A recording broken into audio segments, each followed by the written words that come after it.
Okay. Okay, so today we're entering a new section, a new chapter, and so this is chapter 4. And I don't know what this section is titled, but it should be titled Algebraic Functions. Algebraic functions. So this, yes.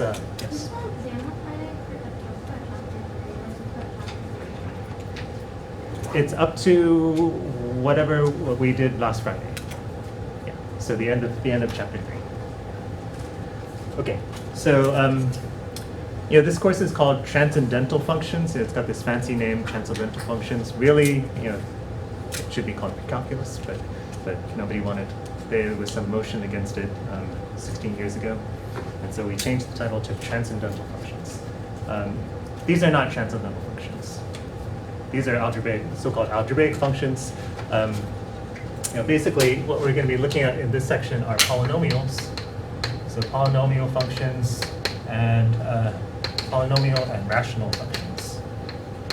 Okay, so these are terms that we've mentioned before, but we're going to be looking at them from the point of view of optimization. Well, somewhat.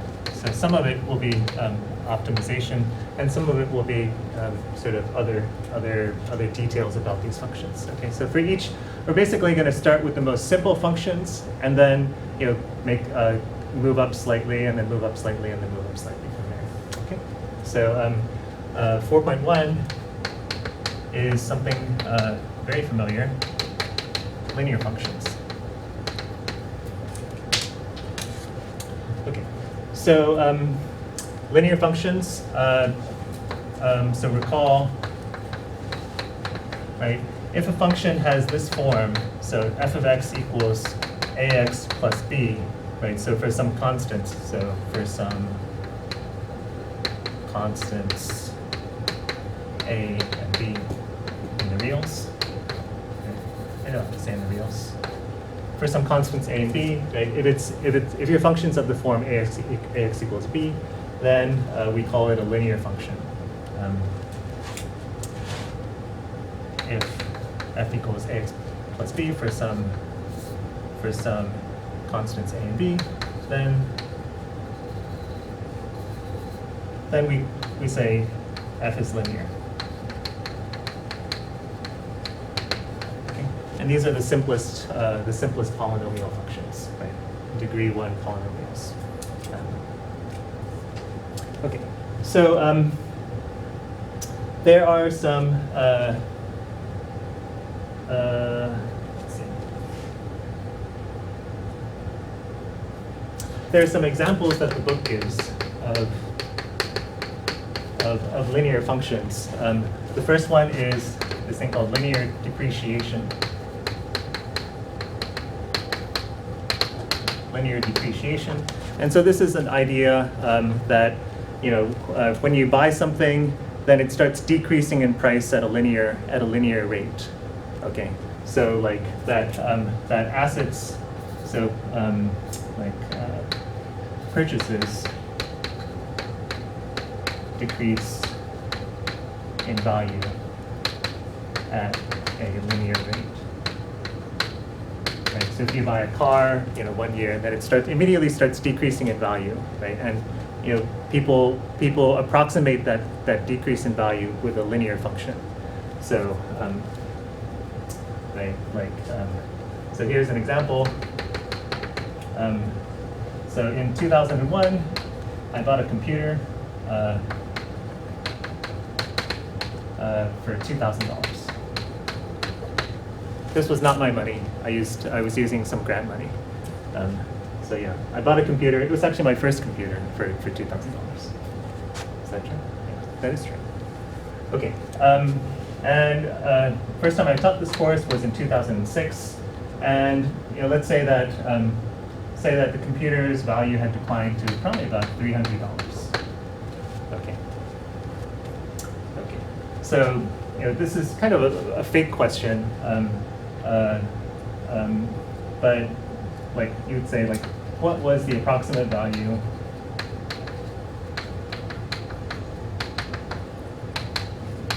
in 2005. Okay. So one way you could do this is approximate it linearly, right? So you'd say, okay, right, I know that you know, in 5 years time, the price decreased by, you know, $1,700, right? So that's the slope, right? That's the slope of your, right? If this is 2001 and this is 2006, right? And it was $2,000 over here and $300 over here, right? Then you approximate this thing with a line, right? You approximate the value with a line like this, and you want to know what the value is at this time, what the value was at this time.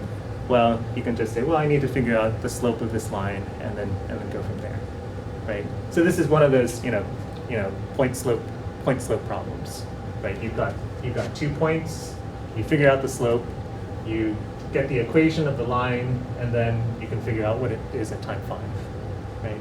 Everybody okay with that, right? You've all seen this, right? Right. Or you can figure out the slope, which is or another way of saying that is the average rate of change, right? Average rate of change. Right. Slope is the same thing as the average rate of change. It's going to be right 300 minus 3,000 over 5. Okay, so that's 1,700 over 5. So that's 300 and negative 340. Right?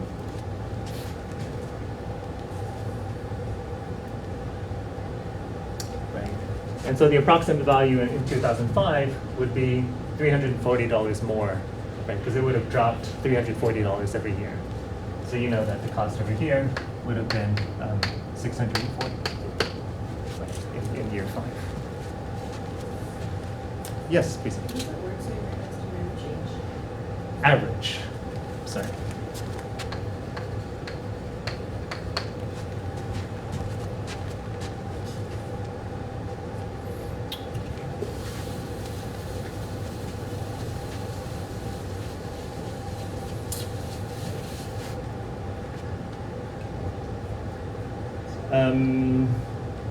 Okay, so here's another sort of thing that occurs related to linear functions. This example is from economics. So you have these functions. One is called the cost function, c of x, the cost function, which is the cost to produce x units of a product. Right. So this is the cost.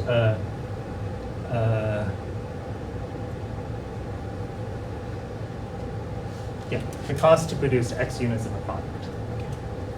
Okay. And then there's this other thing called the marginal cost. M of x. Okay. And this is the cost to produce one more unit, having already produced x units. Okay. So you've already made a billion computers. You've already made a billion computers. How much does it cost you to make one more computer at that time? Okay. So the marginal cost is going to be, if you think about it, the marginal cost is going to be the total cost to produce x plus 1 units subtracting the cost to produce x units.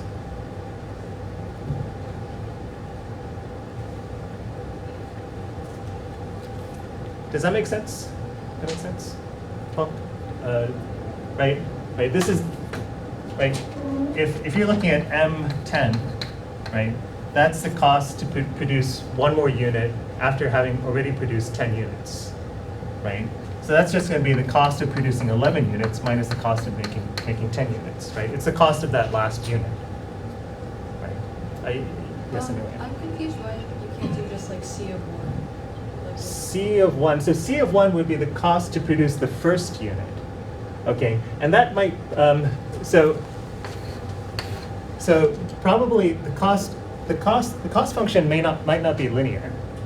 Okay, the cost function could be like the cost to produce the first unit is actually pretty high, right?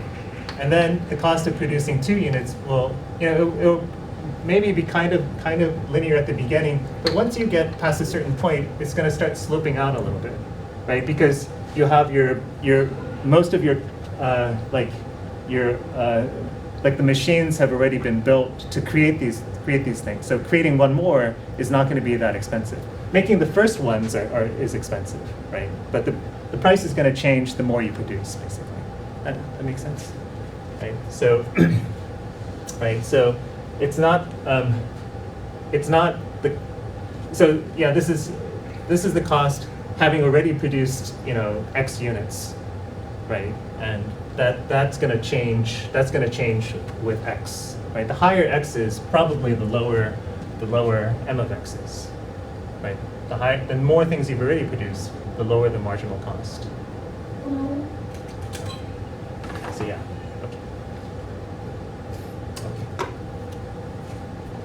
okay.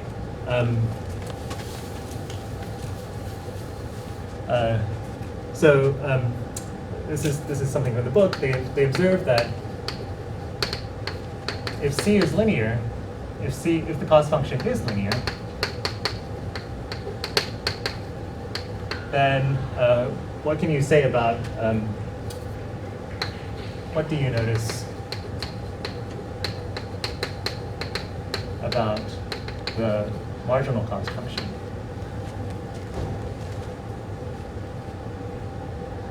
And this is actually this is actually what you're thinking about, or what you're noticing. So here's a question. Right? If C is linear, what do you notice about M?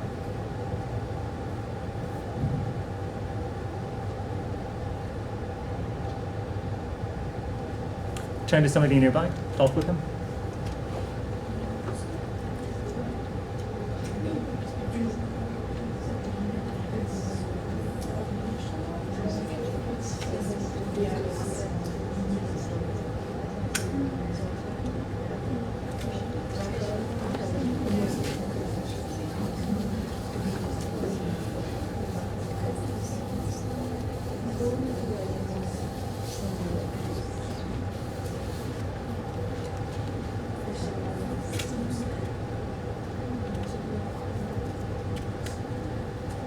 Okay, anybody want to say what they think?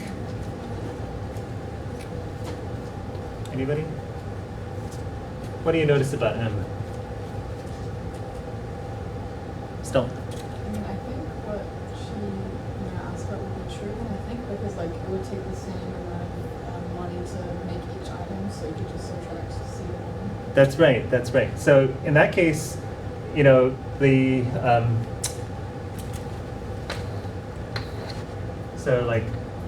in that case, so if C is linear, like AX plus B, say, right? And you're looking at M of X. Well, M of X is C of X plus 1 minus C of X, right? So if you think about it, what is that? If this is X and this is X plus 1, say, right? C of X plus 1 minus C of X, if I think about it, this is really divided by 1. You can think of it as divided by 1, and in that case, that's just the slope, right? It's a slope it's a slope, right? It's how much, if you step over 1, how much you've risen, right? And so, for if the cost function is linear, well then M is just going to be a constant, right? It's going to be the slope. It's going to be A, right? and so it doesn't really matter. What am I doing? So, just one thing. Something's wrong with this linear function. It doesn't pass through 0, 0. It should pass through 0, 0, right? The cost of producing 0 things should be 0. So I'm gonna fix that. Should be like this. Right. I hope the cost of producing nothing is not something. Okay, yeah, so does that make sense? That the marginal cost, right? I mean, the marginal cost is basically just some sort of slope. It's just a slope from this guy to the next guy, right? And if your function is a line, well, the slope is constant, right? So m of x is going to be a. I mean, we can do this algebraically. So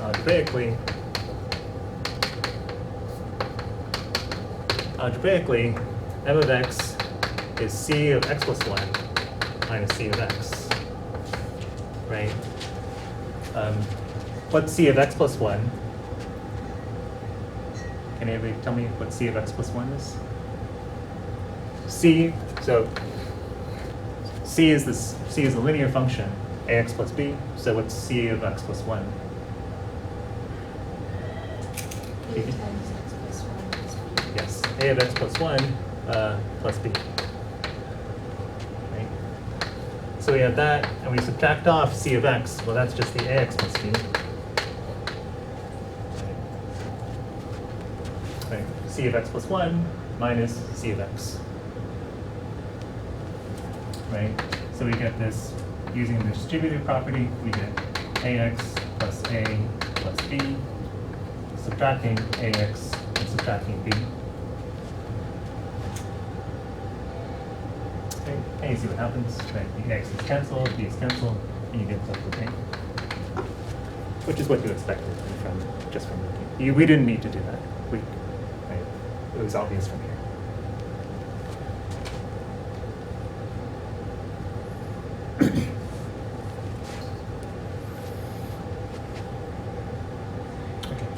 Any questions? Okay, third example, it's kind of the same thing.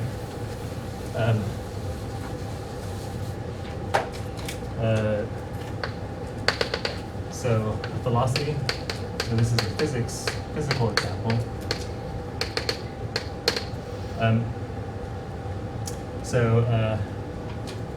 Let P denote, P of t, say that it's position at time t, right? So you have a linear track. You have a linear track, and you have some sort of dot. You have some sort of particle moving on this linear track, right? And at time t, it's at p of t. If you like, you can think of this vertically. Maybe it's easier to visualize as a vertical track. So, right, the particle is like moving up and down on this track. And if you think of time, then of course that would be you can get sort of a graph of a function, right? So as time moves, the particle is moving up and down on the track.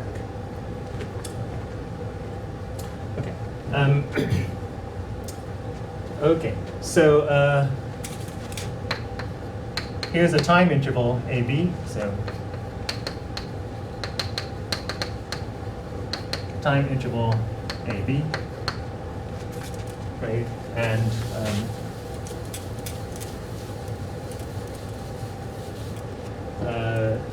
you'd like to know the average velocity of the particle over the time interval AB. Okay. So what is that? That's just going to be the change in position over the change in time. So change in position over the change in time. Okay, that's the definition of average velocity. Average velocity is equal to this thing.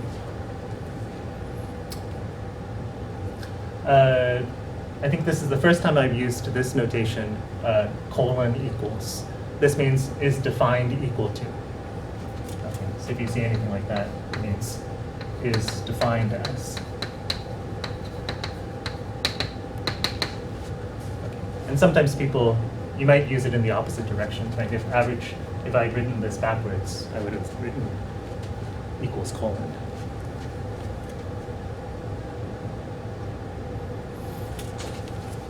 Okay, so average change in position over change in time, that's just going to be P at time B, right? The change in the position, right? Over the change in time. What's the change in time?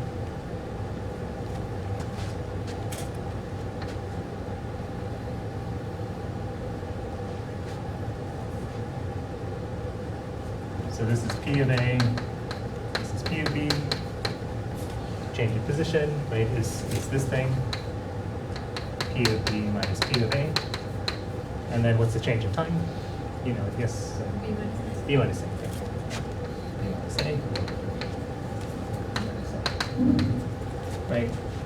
Right. That's the slope of the secant line, you know, passing through the endpoints. Right. That's the same thing as if. Right. So like, that's the slope. In other words, that's how fast your particle would have to go at a constant rate to make the same change. Right. So again, we make this kind of not that interesting observation, right? If P is linear, then let's say P of T equals AT plus B. Then what do you notice about the average velocity?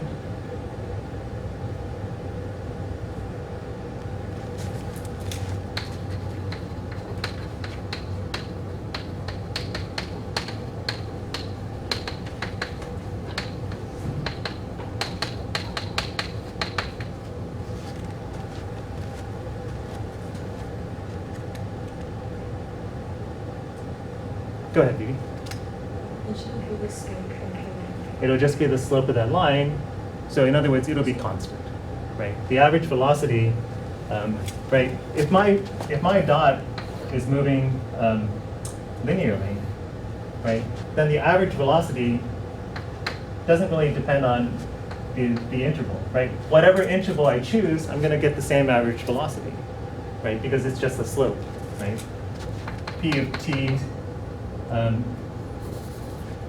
P of B, right? So P of B minus P of A over B minus A is going to be A little b plus B minus A little a plus B over B minus A, right?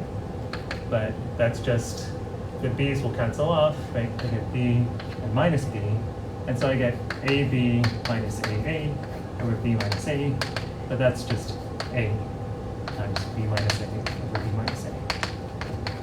Right, so that's just, right, it's just going to be the slope, just like before.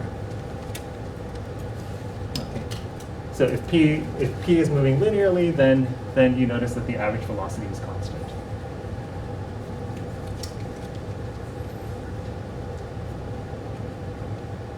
Okay, so these are just things to, show you that the idea of linear functions occurs all over the place, basically.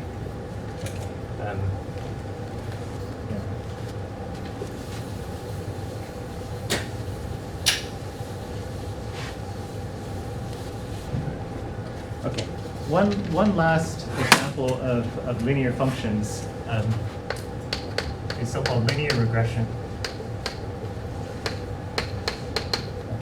and this is used often in sciences,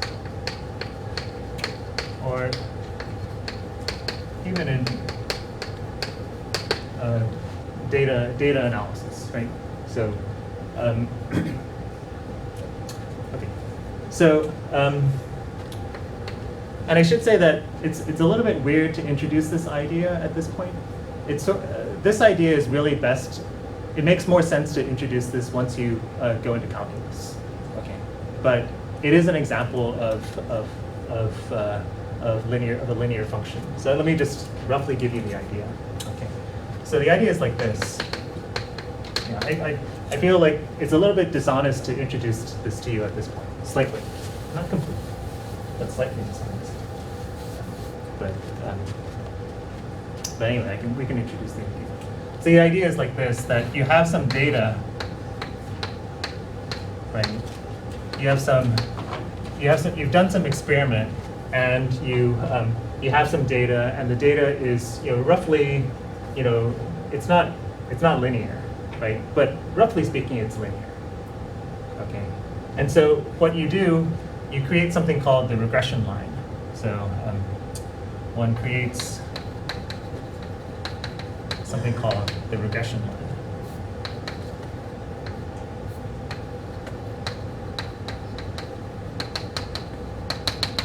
Okay, and what this is basically some sort of line of best fit.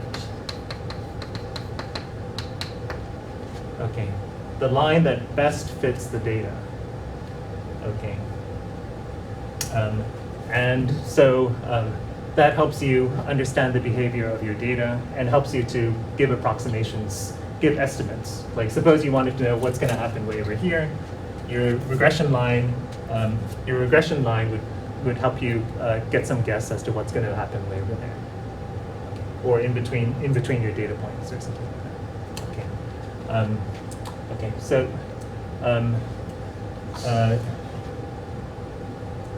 You don't have to know this part, but let me just tell you how people get it, how one gets it. What you do is you try to find a line. So let's see. So this is sort of what happens. So you create a line. Okay, so this is your guess line. You create this guess line, and then what you do is you look at how wrong are its guesses, right? How wrong are its guesses? Like at this time, it says we should have gotten this. That was wrong. At this time, it says we should have gotten this. That was wrong. That was wrong. All of these guesses are wrong, right? So it's got all these wrong guesses. And what you do is you create like a measure of how wrong it is. Right, so this is like how wrong. And the way you do that is you take the square of all the differences of the guesses. So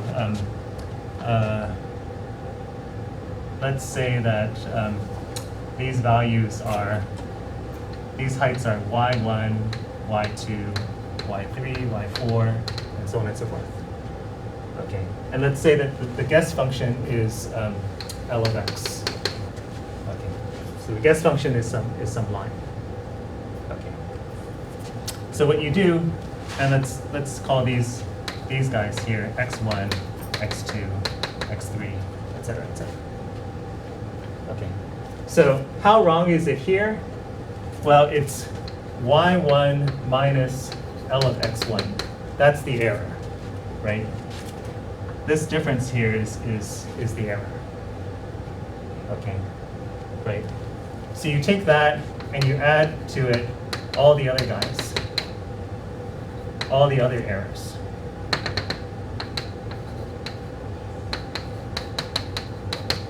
Okay.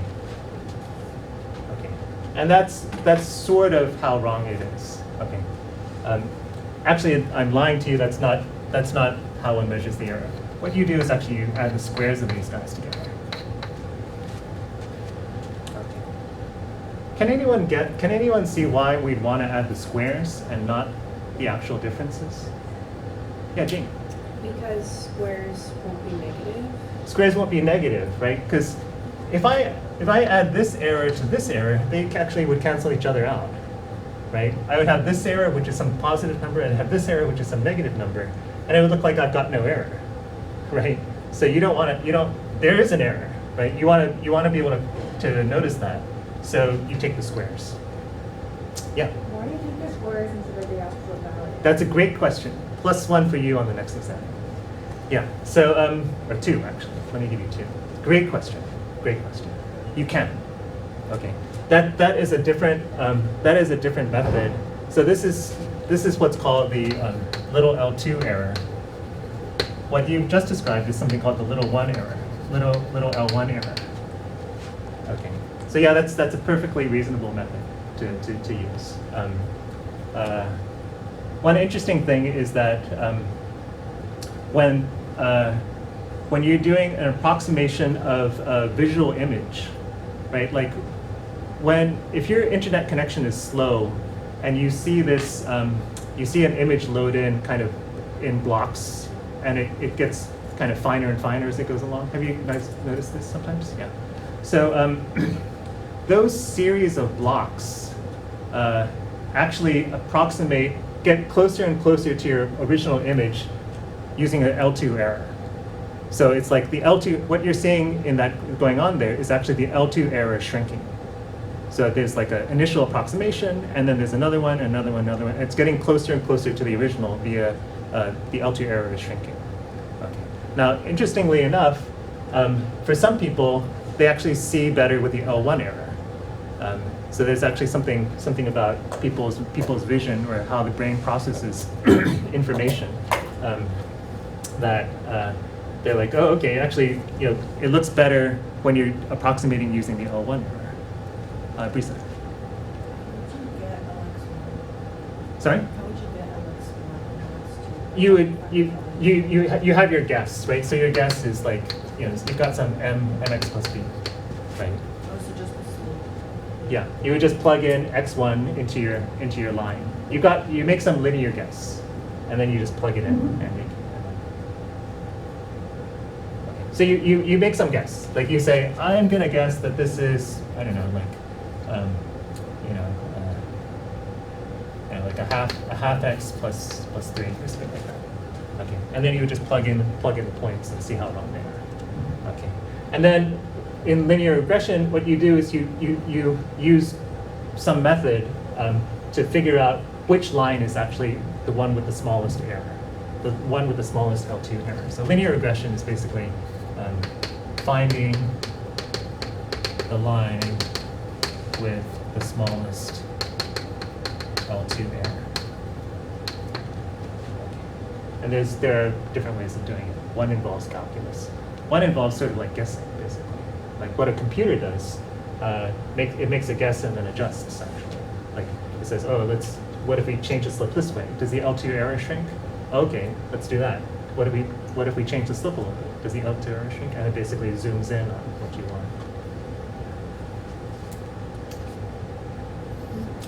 Okay. So anyway, that's this is a really important technique, right? Approximating your data using lines, but like I said, it's kind of odd to introduce it at this point because to do it, you need some calculus.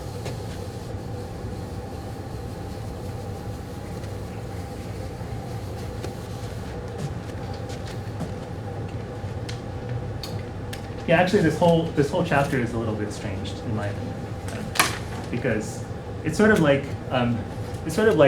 they're introducing you to the ideas of calculus, but like what you can do without calculus. Okay, so like we'd like to, like I said, a lot of this chapter is about optimization, right? Like finding the biggest point or finding the smallest point of a function. Like what can you do if you don't know calculus? Okay, so that's actually what happens in 4.2, optimization of quadratic functions. I think we can go in, we have time to get into it. Okay. So Okay, so let me ask you as a review to take the function f of x equals x squared minus 4x, and then use completing the square on it to make it simpler, or to reveal certain geometric qualities.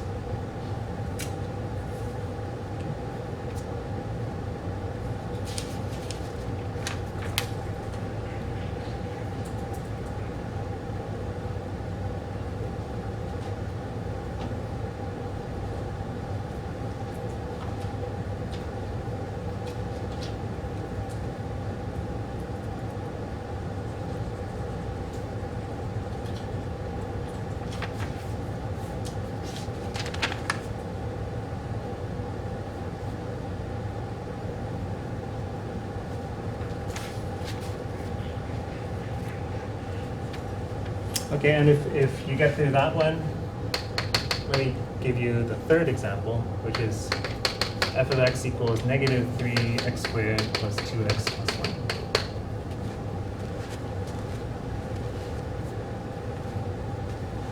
Okay, and let me just start you off by factoring out a negative 3. It's going to be x squared minus 2 times x minus 1. So I'd like you to do completing the square on that thing.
Okay, turn to somebody nearby.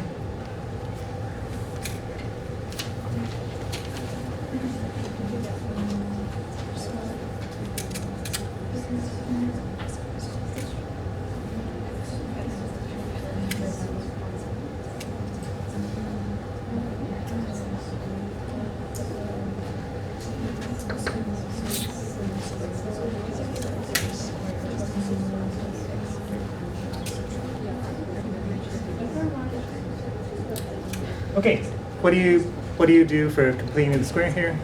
I'm gonna get x minus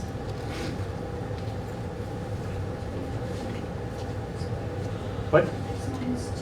X minus 2 quantity squared, and I need to subtract off a 4, right? Because I added on when I did this, I added on a 4, right? Okay, pretty straightforward, right? So what you want to get out of this is, so this is, we've done this before. The main thing here is to think of this in terms of translations, okay? Right, so you've got the x squared, this is like your what's called the unit parabola, right? And what happens to it, right? It moves to the right by 2, right? It moves to the right by 2, and then it moves down by 4. So this thing down here is the graph. And what's good about this, maybe not that impressive, but what's good about this is that you can say, okay, I know where the minimum occurs, right? I know where the minimum value occurs. I know a couple of facts about it, basically. I know that there's this point here, which is 2, negative 4. The vertex, right, called the vertex, is at 2, negative 4, right? You know that the minimum value is negative 4, right? Right, and you also know that it has an axis of symmetry, namely x equals 2. I mean, these 2 bits of information are included in the vertex, basically. So you don't, I mean, once you know the vertex, you know these 2 bits of information, right? Axis of symmetry is x equals 2, minimum value is negative 4, right? And you know that it's a minimum value because it's going upwards like this. Okay. So again, this is this game of altering your perspective to reveal different facets of the construct. Okay. Right. So, like I said, so this is something that you'd like to do in general. In general, you'd like to be able to find out where the maximum and minimum values are of functions and stuff like that. But we can't show you guys the big machine yet. Okay. You have to wait until calculus. Then we introduce the big machine, and you get this very powerful tool that allows you to do it everywhere. Okay. So this chapter is, I know, a little bit unsatisfying or kind of fake actually. Like in my notes, I have like, now we enter the bogus section. Welcome to the bogus section.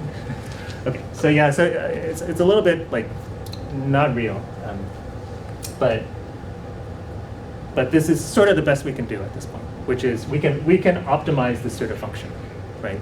For quadratic functions, we can optimize them. We know where they are big, So if you have something like this, same thing, right? So we got this negative 3 times this guy, right? What do you get when? How do we use completing the square on this thing? What happens? It's going to be x minus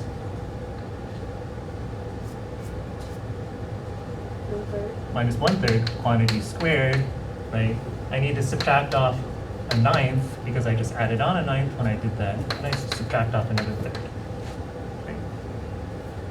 Okay. So I've got minus 3/9 minus 1/9 with minus 4/9. Okay. So I've got this thing. Negative 3. Okay. So, right, what do we know about this? What do we know about this guy? Well, so again, yeah, what can you tell me about this thing? It's a little bit, it's slightly trickier because we can read off the axis of symmetry here, right? You can say, okay, yeah, at 1/3, there's this axis of symmetry, right? Because the thing is shifted over by 1/3, right? This is again the unit parabola, and it's been shifted over by 1/3, right? What's its value? What is its value there? Let me multiply this out. So I'm going to get, I get this thing, and I get plus 4/3. Right? Negative 3 times negative 4/9 is going to be 12/9, which is 4/3. Okay. So at this point, 1, 2, 3, 4/3. This here is the vertex, right? Because the axis of symmetry is at x equals 1/3, and then at that point, right, at x equals 1/3, this thing vanishes, and I get a value of 4/3, right? So the vertex is 1/3, 4/3. Now, notice I've multiplied this thing by a negative number. So that means that the whole thing flips downwards, right? The whole thing flips downwards. So this is not a minimum value, right? 4/3 is a maximum value, right? It's the maximum value, right? Because it's a downwards pointing parabola, right? So it looks sort of like this, but actually it's stretched out 3 times, right? So actually it's a skinnier version like this, right? The values are multiplied by 3. Yes, please. I'm just confused why it's a positive. Because I got this -3 here, and I'm going to distribute it across these two things, right? So I get -3 times this, and I get -3 times -4/9, right? So -3 times -4/9 is going to be 12 over 9, or 4 over 3. What happens to the x? What happens to the what? What happens to the original parentheses? This thing in the parentheses? I'm just leaving it that way, right? I've got the -3 times this, right? So I've got -3 times something minus something, Okay. and I'm just writing it as -3 times the first guy, and then plus 3 times the second guy, right? So this is -3 times the first guy, and then I've worked out 3b turns out to be that.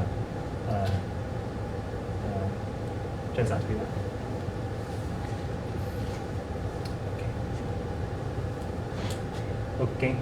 So yeah, so this one is this is about as complicated as you'll get with a quadratic, right? So you see what happens. You can work out, but you can still work out the axis of symmetry, the vertex, and you can see from the sign here whether it's going down or up. Right? If it's positive, it's going up. If it's negative, you flip the sign. You flip the graph over. Okay. So yeah. So in this chapter, we're going to be doing problems that involve optimizing quadratic functions. Okay. So we'll need to do this. We'll need to be able to do this reliably. Okay, that's it for today.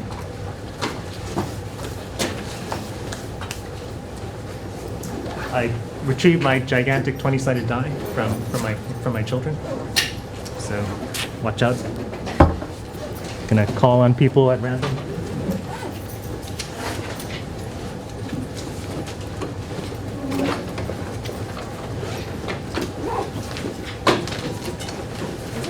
So if it's multiplied by 3, does that mean that it's gonna get wider? It's gonna go. Well, think. So when you multiply it by 3, you're multiplying the outputs by 3, right?